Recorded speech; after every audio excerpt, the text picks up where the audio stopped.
కేసీఆర్ గారు వాపుని చూసి బలుపనుకున్నారు. హుహుహు. అది వాపని తెలుసుకోవటానికి ఇప్పటి వరకు పట్టింది టైం హ్మ్. ఆయనకి. హ్మ్. సో, హ్మ్. ఆ వాపనేది ఇంకా బలుపుగా ఎప్పటికి అవ్వదనేది గూడా ఆయన తెలుసుకునేసాడు. హ్మ్. హ్మ్. సో, ఈ రోజున కవిత గారనే వాళ్ళు బయట రావటమే కానివ్వండి, ఆవిడ అరెస్ట్ అయినప్పుడు అంటే కుటుంబ పరంగా ఎలాంటి సపోర్ట్ లేదు. హ్మ్. అంటే ఒక విధంగా చూసుకుంటే ఏదో లాయర్‌లు పెట్టొచ్చు. హ్మ్. ఎళ్లి కొ జైలు దగ్గరికెళ్లి కలుస్తూ ఉండొచ్చు. కానీ కేసీఆర్ గారు ఏ రోజు ఏ ఎళ్ళలేదు. రోజే లేదు. అంటే మరి కవిత చేసిన లిక్కర్ స్కామ్‌కి సంబంధించి బీఆర్ఎస్ పార్టీకి కూడా అంటే సంబంధం నాకు లేదనుకున్నారు. నాకు నాకొకటి అనిపిస్తుంది మేడం.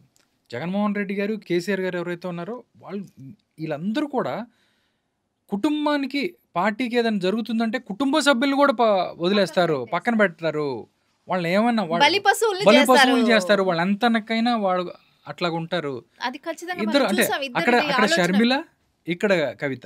ఎలా చూస్తారు 2 కంపారిజన్స్? ఖచ్చితంగా అవసరానికి వాడుకున్నారు. హ్మ్. ఇప్పుడు అలా అనుకుంటే లిక్కర్ స్కామ్ చేశారు కవిత గారు.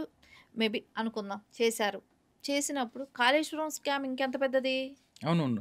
లిక్కర్ స్కామ్ చేస్తే తప్పయినప్పుడు కాళేశ్వరం చేస్తే తప్పు కాళేశ్వరం కదా! తప్పు కదా! ఆ! కాళేశ్వరం స్కామ్ చేసిన వాళ్ళని బయట పెడితే ఆయన జా ఏంటి తెలంగాణ జాతిపిత, బాపు. జాతిపిత. బాపు. ఆ! తెలంగాణ బాపు. ఆయన మీద ఇలాంటి తెలంగాణ కోసం ఆయన ప్రాణత్యాగం చేయబోయారంట. ఇలాంటివన్నీ చెప్తే ప్రజల్ని ఇంకా కల్లబుల్లి మాటలు చెప్తే నమ్మేదానికి సిద్ధంగా లేరు. ఈవేళ అది నమ్మారు. దాని టర్మ్ అయిపోయింది.